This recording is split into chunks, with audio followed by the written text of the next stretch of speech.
누가복음 5장 36절에서 39절입니다. 우리 한 목소리로 함께 읽겠습니다. 시작.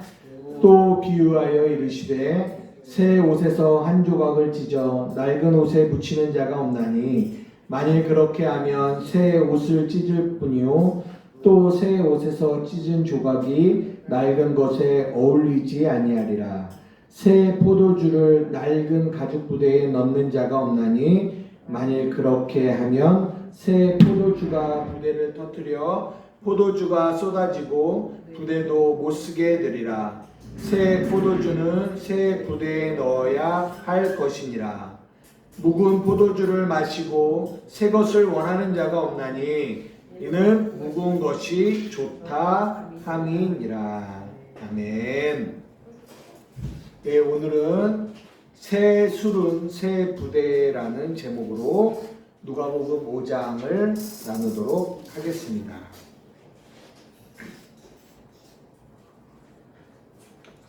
우리가 저번 주 누가복음 4장의 내용을 조금 복습을 좀 해보려고 합니다. 누가복음 4장을 우리가 봤는데 누가복음 4장에는 예수님이 시험당하시는 이야기가 나와요. 그래서 떡 하나만 주면 안 잡아 먹지라는 얘기와 함께 저희가 이 세상이 이 호랑이와 같이 우리에게 그렇게 요구한다라는 거죠. 떡 하나만 주면 안 잡아 먹지. 지금 마귀가 예수님께 시험하는 것도 똑같아요. 떡덩이가 돌덩이가 떡덩이가 되게 하라라고 하는 시험. 이 땅에 많은 사람들이 그리고 많은 그리스도인들이 이 시험을 당하고 있어요. 근데 왜 많은 시험 중에 하필 이 떡덩이가 되게 하라, 뭐 내게 경배하라, 뛰어내리라 이런 시험이 대표적인 시험일까라고 하면은 우리가 저번 주에도 읽었지만 우리가 시험 당하는 거는 성경이 뭐라고 하냐면 우리의 욕심에 끌려 시험을 당한다는 거예요. 그러니까 그만큼 우리가 이 세상에 이 떡덩이에 많은 가치를 두고 살아가고 있다는 거예요. 많은 가치를. 떡덩이에. 그래서 떡이 없으면 어떻게 해야 돼요? 두려워요. 떡이 없으면. 그런 그 마음을 가지고 있기 때문에 마귀가 우리를 그 떡덩이를 가지고 속이기가 너무 쉽다라는 거죠. 그런데 복음이 우리에게 들어오면 어떤 일이 발생하냐면 우리가 계속 무엇에 대한 이야기를 하냐면 복음에 대한 이야기를 하는 거거든요. 근데 복음이 우리에게 들어오면 어떤 일이 발생하냐면 그렇게 중요하게 생각하고 그렇게 없어서는 안 될 가치를 두고 살아가던 이 떡덩이가 어떻게 되냐면 가치가 없어지게 돼요. 가치가 없어지게 돼요. 그것이 없다고 해서 죽기를 무서워하지 않는다라는 거죠. 왜냐? 하나님이 우리와 함께 하시기 때문에. 사람이 떡으로만 살아가는 것이 아니라 하나님의 입에서 나오는 그 말씀. 옛날에는 떡덩이만 가지고 살아가는 줄 알았어. 그런데 그렇기 때문에 떡덩이가 없으면 죽을 것 같아. 그러나 우리가 복음이 들어오고 난 뒤로부터는 우리는 떡으로만 살아가는 것이 아니라 뭘로 살아간다는 걸 깨닫게 돼요. 하나님의 입에서 나오는 말씀으로 살아간다. 그래서 가치의 기준이 바뀌어지는 거예요. 이 이야기가 어디에 나오냐면 마가복음에 나와요. 한번 마가복음 한번 찾아봅시다. 우리가 누가복음 5장을 들어가기 전에 한번 저번 주를 조금 한번 복습을 해볼게요. 중요한 내용이기 때문에 마가복음 14장입니다. 마가복음 14장 3절에서부터 9절까지의 내용이거든요. 마가복음 14장 3절에서 9절까지의 내용. 한번 우리 한 목소리로 한번 읽어볼게요. 시작. 예수께서 베다니 나병 환자 시몬의 집에서 식사하실 때에 한 여자가 매우 값진 향유 곧 순전한 나드 한 옥합을 가지고 와서 그 옥합을 깨뜨려 예수의 머리에 부으니 어떤 사람들이 화를 내어 서로 말하되 어찌하여 이 향유를 허비하는가? 이 향유를 300데나리온 이상에 팔아 가난한 자들에게 줄 수 있었겠도다 하며 그 여자를 책망하는지라. 예수께서 이르시되 가만두라. 너희가 어찌하여 그를 괴롭게 하느냐? 그가 내게 좋은 일을 하였느니라. 가난한 자들은 항상 너희와 함께 있으니 아무 때라도 원하는 대로 도울 수 있거니와 나는 너희와 항상 함께 있지 아니하리라. 그는 힘을 다하여 내 몸에 향유를 부어 내 장례를 미리 준비하였느니라.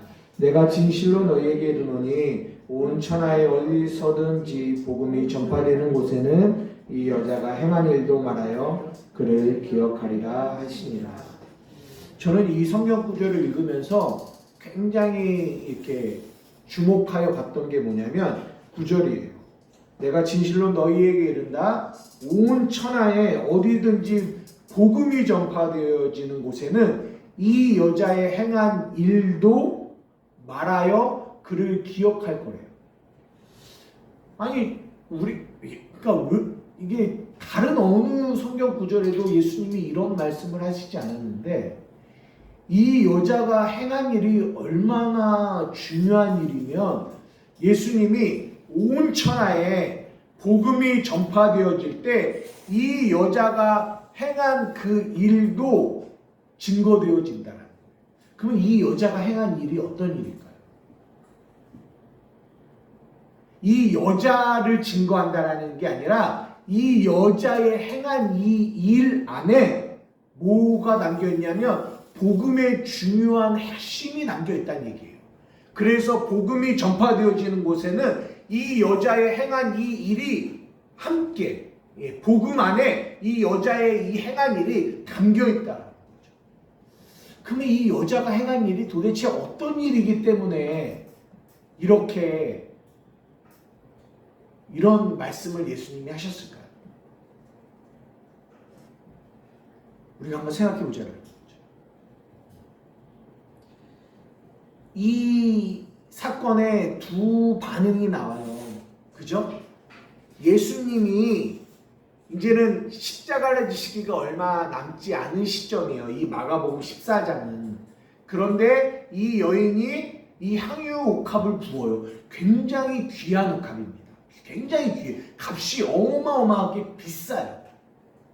그래서 이 사람들은 조금씩 이 향유를 이렇게 돈이 있을 때마다 이렇게 해서 진짜 중요할 때 그럴 때 이것을 사용하거든요. 그런데 이 여인이 오더니 이 옥합을 깨트려서 예수의 머리에 붓는 거예요. 그랬더니 어떤 반응이 나오냐면 여기서는 어떤 사람이 화를 내어라고 하지만 다른 복음서에 보면 제자들이 그랬대요. 가룟 유다가 제자들이 뭐 했대요? 화를 냈대요. 그러면서 뭐라고 하냐면 야 왜 어찌하여 이 향유를 뭐 하느냐? 허비하느냐 그래요. 허비하느냐 그래요. 허비한다라고 그래요. 제가 여기까지 말씀을 드렸는데 아직 이게 복음하고 무슨 상관이 있는지 여러분 이게 매치가 됩니까? 보세요. 이 향유옥합 세상 사람들은 이거를 뭐라고 생각하냐면 가치 있음이라고 생각해요. 가치 있음. 이것이 너무 귀하고 비싸고 가치가 있어요. 근데 이 가치 있는 거를 이 여인은 어디다 부었어요? 예수님께 부어버린 거예요. 쏟아버린 거예요. 이 여자에게는 이 향유가 가치 있는 게 아니에요. 제자들은요, 향유가 가치가 있어요. 근데 이 여인에게는 뭐가 가치가 있어요? 예수님이 가치가 있는 거예요. 그래서 더 가치가 있는 예수님을 향하여 세상에 가치가 있다라고 하는 거를 뭐예요? 쏟아부어요. 버려버려요. 버리는 거예요. 그러니까 세상은 이 일을 바라보면서 뭐라고 해요? 화를 내는 거죠. 미련하다. 십자가의 도가 멸망하는 세상 사람들에게는 뭐예요? 미련한 거예요. 왜요? 왜 이 가치 있는 거를 이 가치 없는 예수께 부어버리냐는, 왜 허비해버리냐라는 거예요. 너희들 이 황금과 같은 주말을, 이 귀한 이 일요일을 너희는 왜 교회에 나오는 걸로 허비해버리니? 너는 너희들이 이 뼈 빠지게 번 돈, 이 헌금을 왜 11조야 감사헌금이야 주일헌금이야 왜 허비해버려? 세상 사람들이 볼 때는 허비하는 거예요. 그러나 복음을 만난 우리는 그것보다, 세상이 가치 있다라고 생각하는 것보다 우리는 누가 더 가치 있어요? 예수님이 가치 있다라는 거예요. 그 가치 있는 예수님 앞에 세상이 가치 있다라고 하는 거, 돈, 명예, 권력은 부어버리는 거예요. 부어버리는 거예요. 깨트려버리는 거예요. 이것을 뭐라고 한다? 복음이라고 얘기한다. 우리에겐 그것이 가치 있지 않습니다. 우리에게는. 이해되세요? 아멘. 그게 복음을 만난 자예요. 그래서 복음이 증거되어지는 곳마다 이 일이 증거되어지는 거예요. 우리가 진짜 복음을 만나면 우리는 세상이, 마귀가 그래 너 돌덩이를 떡덩이 되게 해. 너 세상에 이 떡이 없으면 살 수 없지. 이렇게 우리에게 으름장을 놓아도 우리는 아니야. 사람이 떡으로만 살아가는 거 아니야. 하나님의 입에서 나오는 그 말씀이 더 가치가 있어 라고 말할 수 있다라는 거죠. 이해되십니까? 네. 그 복음을 만난 자들이 뭐 할 수 있다? 세상이, 마귀가 우리에게 주는 그 시험을 이길 수 있다라는 거예요. 예수님이 이기신 그 시험을, 이 복음을 만난 자들이, 그 복음을 만난 자들이 이 시험을 이기면 어떻게 된다? 안식을 하게 된다. 안식. 성경이 우리에게 말해주고 있는 것이 이거예요. 그러나 복음, 우리가 예수를 믿는다고 한다 할지라도 계속 이 시험에 넘어지는 자들은, 계속 넘어지면 우리는 이 땅에서 어떤 안식을 얻을 수 있겠어요? 하나님이 그게 안타까우시니까 내가 너희에게 안식을 주기를 원하는데 왜 너희는 내가 주고자 하는 이 안식을 누리지 못하느냐? 근데 무엇이 우리에게 그 안식을 주느냐? 복음이. 그래서 그 복음을 만난 자의 모습을 너무 잘 보여주고 있는 곳이 이 마가복음 14장의 이 여인이에요. 이해되세요? 네. 이게 저번 주 우리가 나눈 거예요. 누가복음 5장에 보면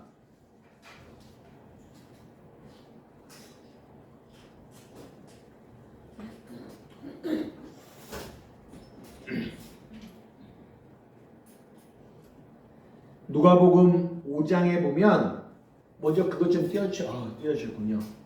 저는 어떻게 나눴냐면 5장 1절에서 5장 11절까지 나눴어요. 거기에 이제 베드로와 야고보와 요한이 배 띄우고 예수님이 거기 탔는데 그러면서 이제 고기 잡는 내용 나오고 베드로가 나는 죄인입니다 라고 했던 내용이 5장 11절까지거든요. 그래서 11절을 끊어서 나는 죄인으로소이다 라고 제목을 정했고요. 그런 다음에 5장 12절부터 5장 16절은 마태복음에는 8장에 나온 얘기인데 나병 환자의 이야기가 나와요. 바로 그 밑에. 그러면서 예수님이 그 나병 환자를 치료하시고 깨끗함을 얻는 내용이 5장 16절까지 나오고요. 그리고 그 밑에 이 5장 17절부터 5장 26절에 중풍병자 이야기가 나와요. 이제 누가복음은 이게 연결되어 있는데요. 마태복음은 이 나병 환자의 사건이 마태복음 8장의 첫머리에 나오고 이 중풍병자 사건이 9장 첫머리에 나와요. 근데 누가복음은 이게 시간 순서대로 기록했다고 했잖아요. 그러니까 이게 시간 순서인가 봐요. 그래서 나병 환자에 대한 이야기가 나오고 5장 17절부터 5장 26절까지 중풍병자에 대한 이야기. 그래서 누가복음은 굉장히 이 이야기를 자세하게 다뤄요. 그러니까 4명의 사람들이 들고 와서 지붕을 뜯어내고 내리고 뭐 이런 이야기를 굉장히 자세하게, 마태복음보다는 훨씬 자세하게 그 내용을 기록하고 있습니다. 그 얘기가 26절까지 나오고요. 그런 다음에 5장 27절부터 39절에는 하나님이 레위가 누구냐면 마태예요. 레위를 부르는 장면이 나오고, 그러면서 그 밑에 쭉 이야기가 나와서 오늘 우리가 읽은 세술은 세부대에 담아야 된다라는 이야기로 오늘의 구조를 이렇게 잡아봤어요. 늘 말씀드리지만 이거는 그냥 제가 개인적으로 잡은 거기 때문에 여러분들과 조금 다를 수 있다는 거죠. 그러면 오늘은 어디를 볼 거냐면 첫 번째와 세 번째를 좀 중점적으로 보려고 해요. 그래서 여러분들이 이 5장 1절에서부터 11절의 내용을 먼저 좀 이야기해 보려고 하는데요. 오늘의 핵심은 뭐냐면 세술은 어디에 담아야 된다? 세부대에 담아야 된다. 세부대에 대한 하나님, 세술은 뭘 얘기하냐면 복음을 얘기해요. 복음, 하나님의 복음. 이 복음을 담는 그릇이 있는데 이게 뭐다? 세부대다라고 얘기를 해요. 세부대.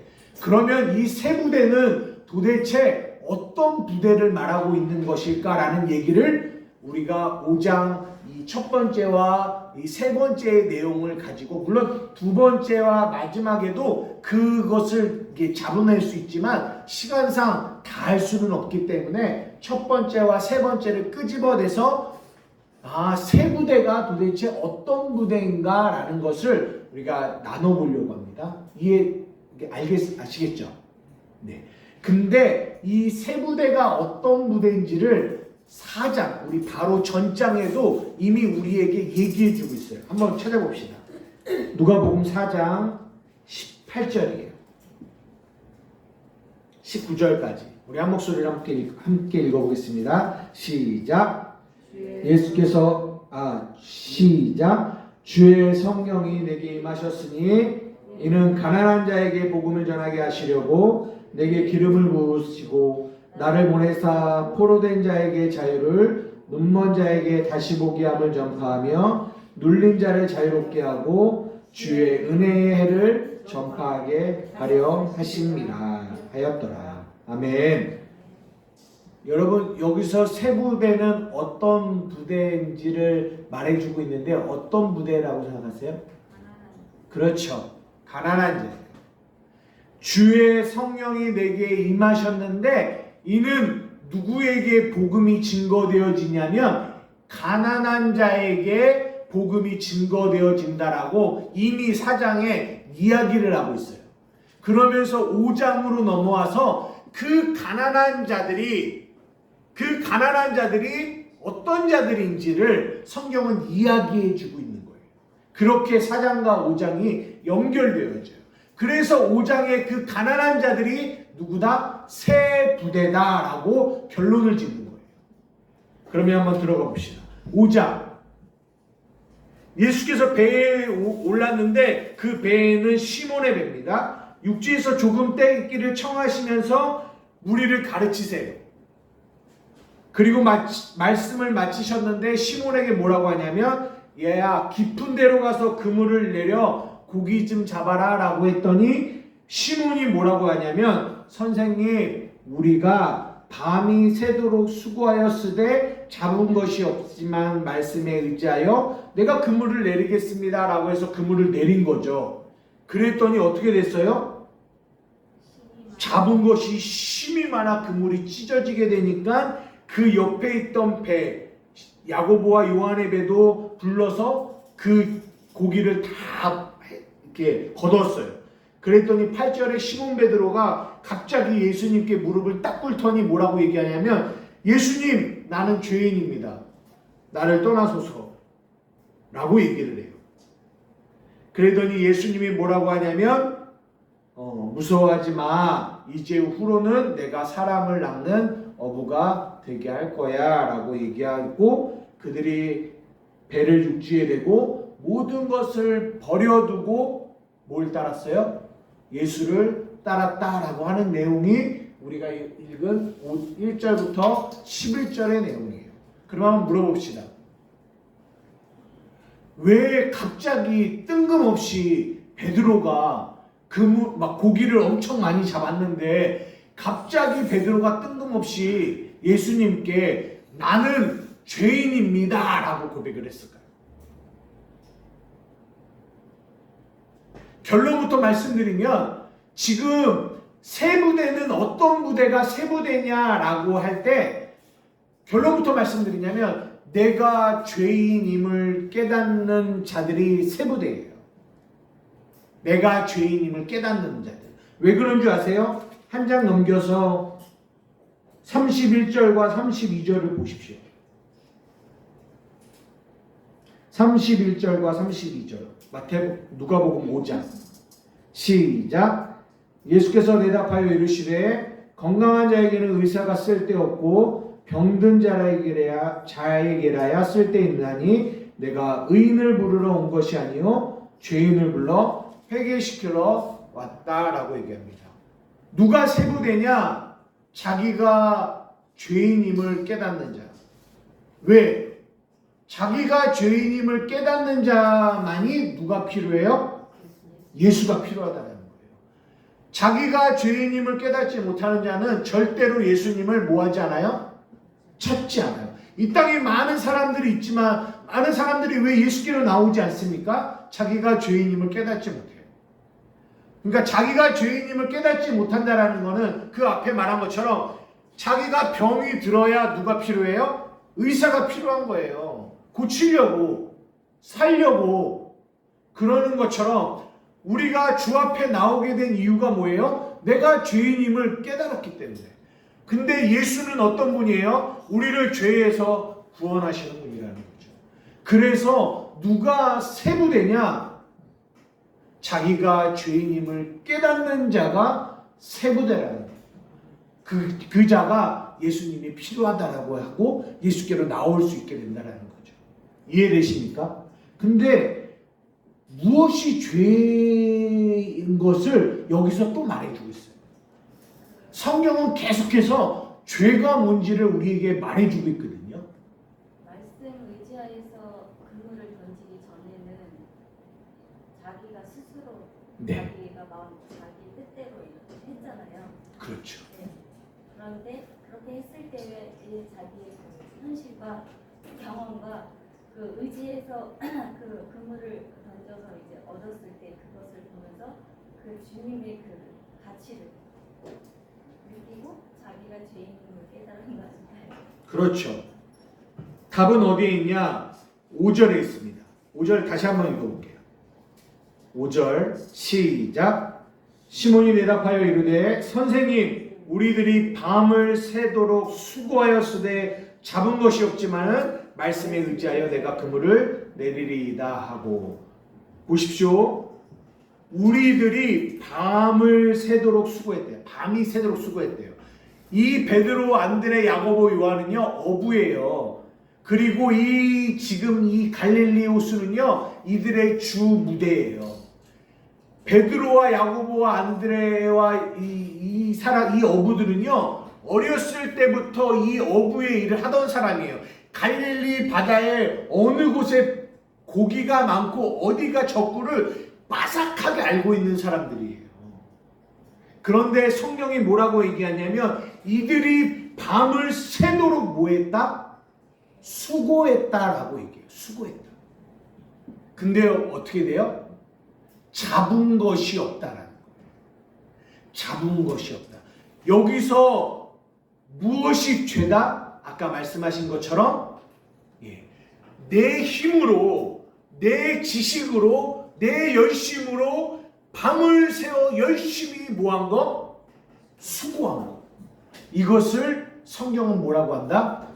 죄다라고 얘기해요.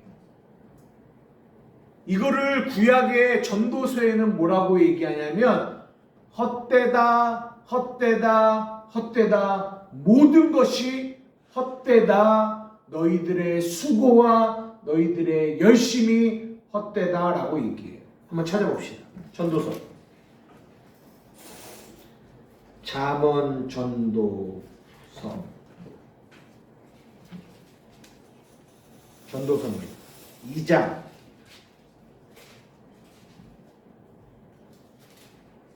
18절부터 읽어볼게요. 20절까지 우리 한 목소리로 함께 읽을게요. 전도서 2장 18절에서 20절까지. 우리 23절까지 읽읍시다. 그냥 시작. 내가 해 아래에서 내가 한 모든 수고를 미워하노니 이는 내 뒤를 이을 이에게 남겨주게 됨이라.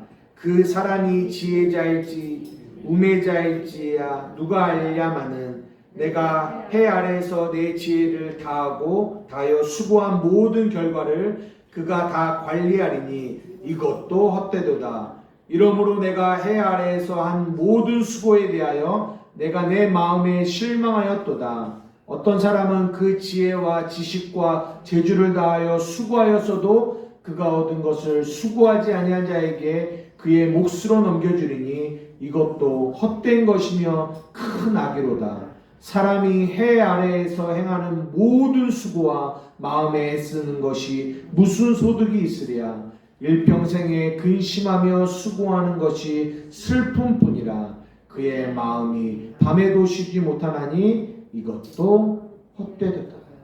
네. 이것을 인생이라고 얘기해요. 인생. 우리의 인생이 이와 같다라고 얘기합니다. 우리의 한 모든 수고가 헛되대요. 그 수고로 인하여 다른 자들이 이익을 얻고 그 수고로 인하여 그 수고가 슬픔뿐이고 마음이 밤에도 쉬지 못해요. 왜요? 이 수고로 인하여 살아야 되니까. 그러니까 그들은 밤에도 쉬지 못합니다. 이 제자들이 밤이 새도록 수고하였다라는 말과 또 연결이 돼요.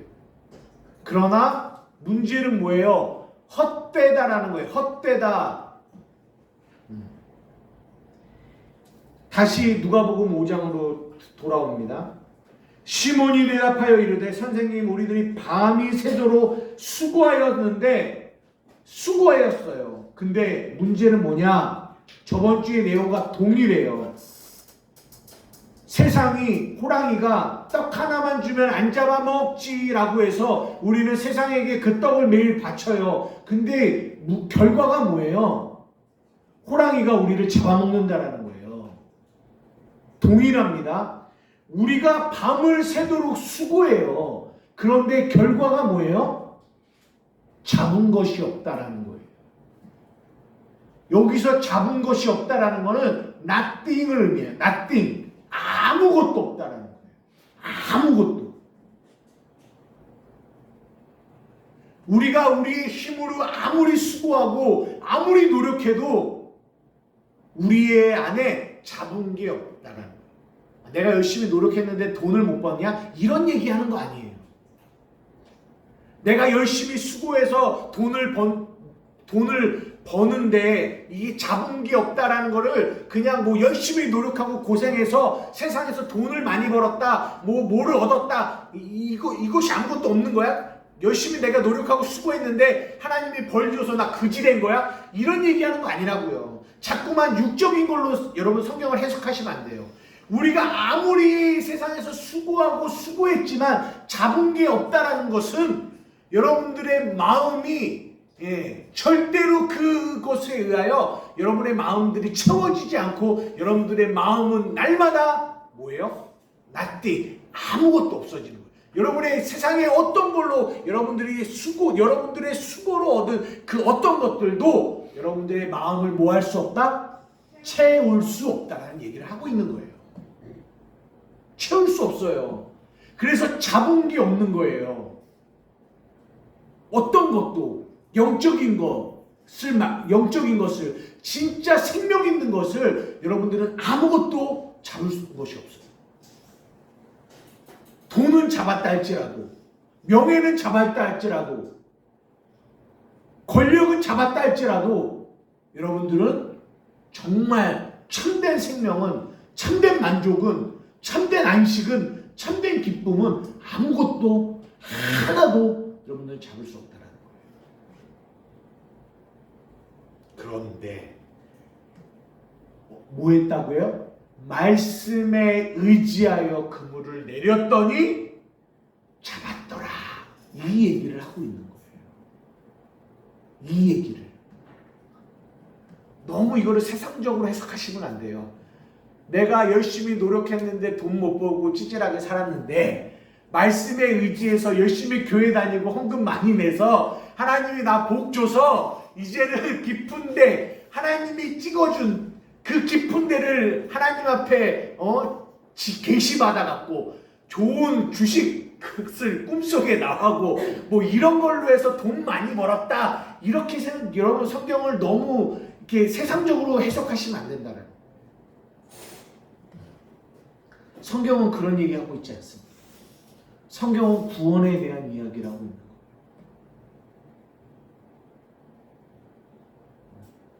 잡은 것이 없어요. 이 뒷절에 이 맨 마지막에 하나님 예수님이 레위를 부르시는 얘기가 나와요. 레위가 세관에 앉아있다라고 그래요. 앉아있다라고 그래요. 그런데 예수님이 오더니 나를 따르라고 그래요. 여러분 생각해 보십시오. 그 세리는 굉장히 좋은 직업이에요. 돈을 많이 버는 직업이라고요. 근데 앉아있었단 말이에요. 그런데 예수님이 갑자기 알지도 못하는 예수님이 너 나 따라오라고 하니까 그 레위가 모든 것을 버리고 예수님을 따랐다고 해요. 여러분 이게 말이 됩니까? 그 한마디 말했다고 해서 그 레위가 모든 것을 버리고 따라요? 여러분 거기에 레위가요 앉아있다라고 얘기를 해요. 근데 일어나서 따른다라고. 이게 무슨 말이냐면 이 레위의 마음에는요 그 세리라는 그 직업 속에서 아무것도, 그 세리라는 직업이 뭐예요? 자신의 수고와 자신의 노력으로 밤을 새워 일했던 이 베드로와 야고보의 그 베드로와 안드레 그들과 동일한 모습을 보여주고 있는 거예요. 그런데 그의 마음에는요 그 세리라는 직업으로 아무리 돈을 많이 벌었어도요 그 마음이 아무것도 뭐하지 않았다? 잡은 게 없다라는 걸 보여주는 거예요. 그 마음을, 아무리 많은 돈과 많은 지위와 많은 권력이 그의 마음을 채우지를 못하는 거예요. 그래서 늘 공허하게 있었어요. 그리고 앉아 있었어요. 영적인 안진뱅이와 같이. 그때 예수님이 오신 거예요. 그리고 나를 따르라. 우리 이 앞에 베드로와 안드레와 야고보 요한에게 나를 따르라고 한 것처럼 그 레위에게도 나를 따르라고 얘기해요. 그랬더니 예수를 모든 것을 버려두고 예수를 따랐다라고 얘기해요. 무엇을, 그럼 예수님 따르려면 직장 다 포기하고 뭐 돈 다 포기하고 그 얘기하는 거 아니잖아요. 무엇을 버렸을까요? 무엇을 버렸을까요? 베드로와 야고보도, 안드레와 야고보, 요한도 모든 것을 버리고 예수를 쫓았다라고 했거든요. 그럼 뭘 버렸을까요? 내가 주인 되어 내 수고, 내 열심으로 살았던 이 죄인된 삶을 버리고 예수를 따랐다는 거예요. 그런데 여러분 잘 보십시오. 근데 제가 여기서 여러분들에게 드리려는 포인트는 여기에요. 세 부대, 하나님이 세수를 담는 이 세 부대는 어떤 부대냐라는 것이 오늘의 포인트라고 말씀드렸잖아요. 하나님이 부르시는 이 세 부대는 이 사람이라는 거죠. 뭐예요? 열심히 수고하고 애쓰고 밤을 새워 그물을 내렸지만 뭐한 사람? 잡은 것이 없음을 깨달은 사람. 이 사람이에요. 이 사람. 내가 이 땅에서 열심히 내 노력과 내 수고와 내 열심을 다해서 살아봤는데 늘 내 마음은 공허하고 외롭고 고독하고 두렵고 잡은 것이 없음을 깨닫는 거예요. 세상은 속이거든요.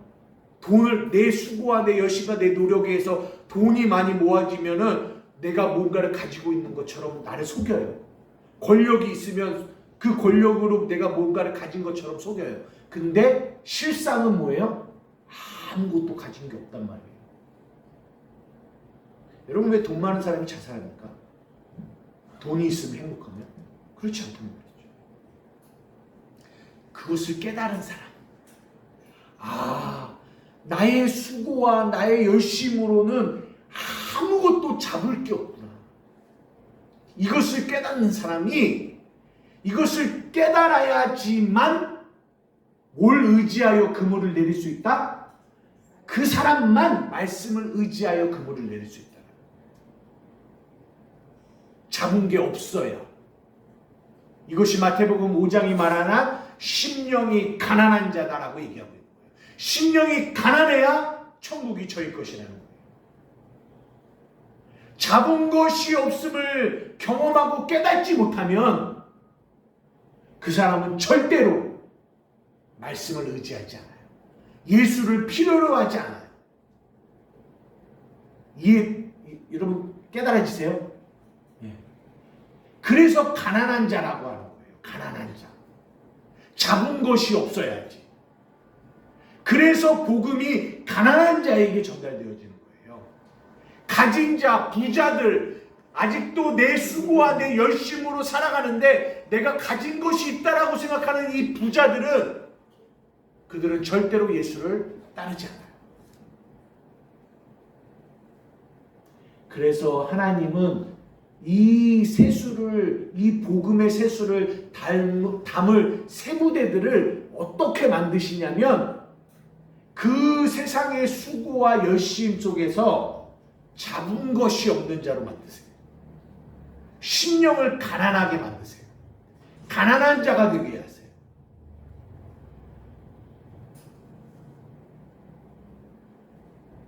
그래서 말씀을 의지하게,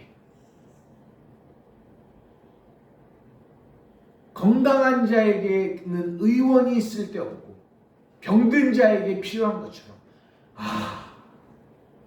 내가 지금까지 내 힘으로 살아왔던 이 삶이 죄구나. 그 죄로 말미암아 나는 아무것도 가진 게 없구나. 나는 예수가 필요하구나. 나는 정말 예수가 없으면 살아갈 수 없구나. 이 마음으로 이 나병 환자는 예수께로 달려온 거예요. 이 마음으로. 보십시오. 우리가 이 세 번째, 이 중풍병자가 예수께로 왔어요. 중풍병자가. 중풍병자가 뭡니까? 혈관이 뭐 하나가 막혔어요. 그래서 온몸을 쓰지 못하는 거예요. 온몸을. 그랬더니 어떤 사람들, 친구들인지 모르겠지만 이 한 명씩 잡고 이 네 사람이 이 사람을 데리고 왔어요. 그랬는데 예수님 주위에 사람이 너무 많은 거예요. 그러니까 들어갈 수가 없는 거예요. 그랬더니 이 사람이 옥상으로 올라가서 지붕을 뜯었어요. 그리고 그 사람은 예수께로 내린 거예요. 그랬더니 20절 한번 보십시오. 20절 한번 함께 읽겠습니다. 시작. 예수께서 그들의 믿음을 보시고 이르시되 이 사람아 내 죄사함을 받았느니라. 이들의 믿음이 어떤 믿음일까요? 어떤 믿음이에요?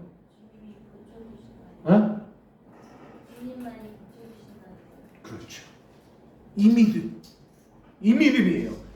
우리는 자꾸만 여기서 어디에 관심을 갖냐면 이 친구들 굉장히 대단하다. 어떻게 이 사람을 이렇게 위해서 헌신적으로 수고하고 애쓰지? 막 자꾸만 여기에 관심을 가져요. 그러나 이 성경의 관점은 거기에 있지 않아요. 보십시오. 이들의 믿음을 보셨다라는 거예요. 이들의 믿음이 어떤 믿음이에요? 방금 말씀하신 것처럼 누구 없으면 안 돼? 예수 없으면 안 돼. 이 사람은요, 인간의 어떠한 수고와 노력도 이 사람을 고칠 수가 없어요. 그는 누군가의 도움이 없으면 한 발자국도 움직일 수 없는 자예요. 누구와 같냐? 밤을 새워 수고했지만 잡은 것이 없는 자와 똑같다라는 거예요. 이 첫 번째 얘기와 세 번째 얘기는 같은 얘기예요. 수고했지만 잡은 게 없어요. 이 중풍병자는요, 이 세상에서 자신의 힘과 자신의 노력으로 살다가 병이 들었어요. 그랬더니 이제는 어떻게 됐어요? 아무것도 자신의 힘으로는 할 수 없는 자예요. 할 수 없는 자가, 누구의 도움이 없이는 한 발자국도 움직일 수 없는 자가 된 거예요. 가난한 자가 된 거죠. 가난한 자. 근데 그들에게 그 가난한 마음 속에 한 가지의 믿음이 발생하는데, 그 발생되는 믿음이 뭐냐? 예수만이 나를 뭐 할 수 있다? 구원해 줄 수 있다라는 믿음이 생기는 거예요. 그 전까지는요, 또 내 노력과 내 열심으로 다른 방법을 찾겠죠. 다른 방법. 다른 의원을 찾아가고 다른 좋은 음식을 먹어보고 다른 일을 해보겠죠. 근데 안 돼. 아무것도 할 수 없는 나띵의 모습으로 하나님은 그를 끌고 가신다. 더 가난하게 끌고 가신단 말이에요. 이유는 예수뿐이다. 예수뿐이다. 내가 열심히 수고하고 노력하여 그물을 내렸지만 잡은 것이 없는 것. 여러분, 이것이 복입니다. 이것을 성경은 복이라고 얘기해요. 복 있는 자여, 너희는 심령이 가난한 자들이다. 왜요? 천국이 너희들의 것이기 때문에. 하나님은 그런 자들에게 복음을 만나게 하시고 복음을 깨닫게 하세요. 말씀을 마치려고 합니다. 고린도 후서 한번 마지막으로 찾아보고 마칠게요. 고린도 후서 1장 8절에서 9절입니다. 10절까지 볼게요. 고린도 후서 1장 8절에서 10절.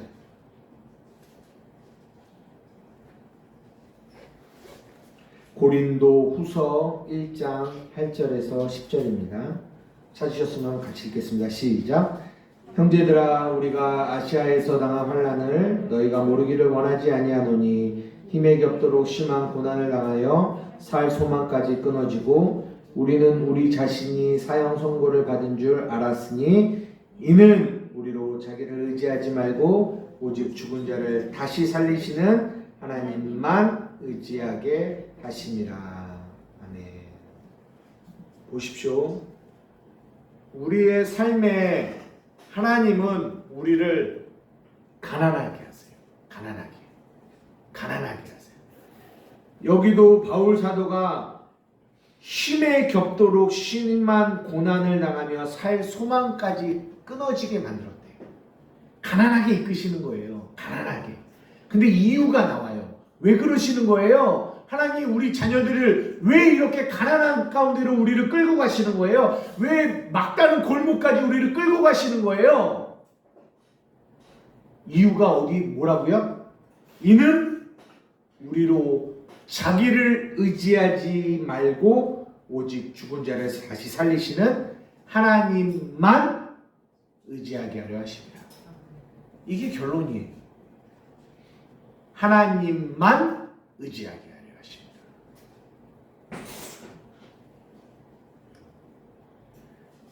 밤을 새도록 수고했지만 잡은 것이 없게 만들어서 말씀만 의지하게 하는 거예요.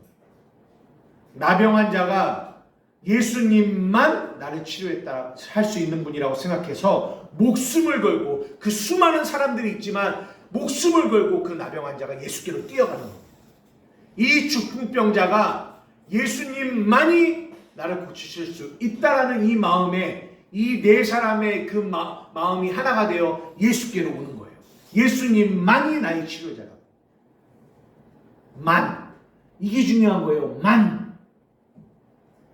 우리는 예수님을 믿고 예수님을 의지한다라고 말해요. 그런데 문제가 뭔지 아십니까? 예수님도 의지하지만 세상도 의지한단 말이에요.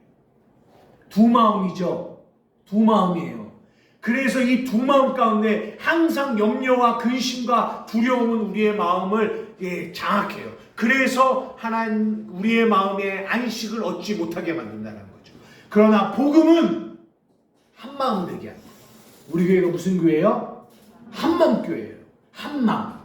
한 마음 되게 한다는 거죠. 그 한 마음 되게 한다는 거는 두 마음을 버리고 한 마음 되게 하는 거예요. 그 한 마음이 뭐냐면 주님만 의지하게 한다는 거예요. 주님만. 그 주님만 의지하게 하는 거. 그 사람이 복음을 만난 사람. 그렇게 하기 위해서 하나님은 우리를 어디로 이끌어 가신다? 가난함 가운데로 이끌어 가신다. 그래서 주의 성령이 내게 임하여 가난한 자에게 복음을 전하게 하신다는 거죠. 여러분 가난하십니까? 여러분 마음이 가난하세요? 왜 여러분의 연약함들을 끊임없이 보여주는 줄 아세요? 왜 많은 주위에 있는 사람들에 의해서 내 마음을 힘들게 만드는 줄 아세요? 여러분 왠지를 아셔야 돼요. 이게 중요한 거예요. 왜 그런 환경이 오는지가 중요한 거예요. 자꾸만 왜 나한테는 그런 환경이 와? 왜 맨날 나는 이렇게 사람들에게 어려움만 당해? 상처만 받아? 그 환경을 보지 마세요. 하나님이 그 환경을 주시는 이유는 여기에 있는 거라니까요. 자기를 의지하지 말고 하나님만 의뢰하게 하려 하십니다.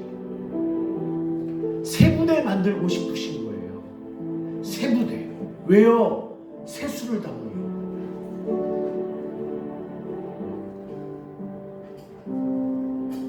여러분 오늘 복음이 우리를 그렇게 이끌어가세요. 우리 한마음교회를 그렇게 이끌어가세요. 우리 한마음교회 한 사람 한 사람 한 사람을 그렇게 이끌어가세요. 어떻게 해요? 가난하게. 가난하게. 우리의 심령을 가난하게.